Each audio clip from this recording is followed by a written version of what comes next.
Hello, আসসালামু আলাইকুম। আপনারা সবাই কেমন আছেন? আশা করি ভালো আছেন। আজকে একটা চমৎকার বিষয় নিয়ে আলোচনা করব। এই সমস্ত বিষয় নিয়ে কখনো কেউ আপনাদেরকে বলবে না, কিন্তু আমি আসলে বলতে চাই।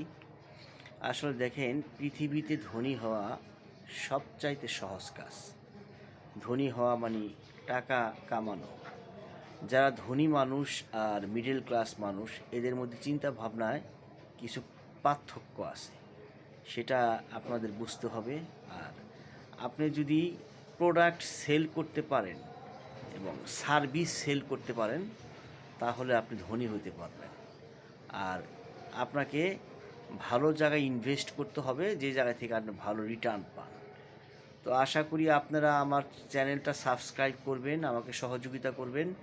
এদিকে আমার অনেক আত্মীয়স্বজন বন্ধুবান্ধব আছে, আমার মনে কোনো হিংসা নাই। আমি আগেও বলছি, আপনারা একটু লাইক কমেন্টস করবেন, শেয়ার করবেন। আপনাদের সহযোগিতা আশা করি। আর আমাদের বাঙালিদের সমস্যা হচ্ছে আমরা মানুষকে সহযোগিতা করি না। পৃথিবীটা আমি আগেও বলছি অনেক সুন্দর, সবাই সবাইকে সহযোগিতা করে। আসসালামু আলাইকুম, সবাই ভালো থাকবেন। আমার জন্য দোয়া করবেন যাতে আমি আপনাদের মাঝে চমৎকার টপিক নিয়ে আসতে পারি।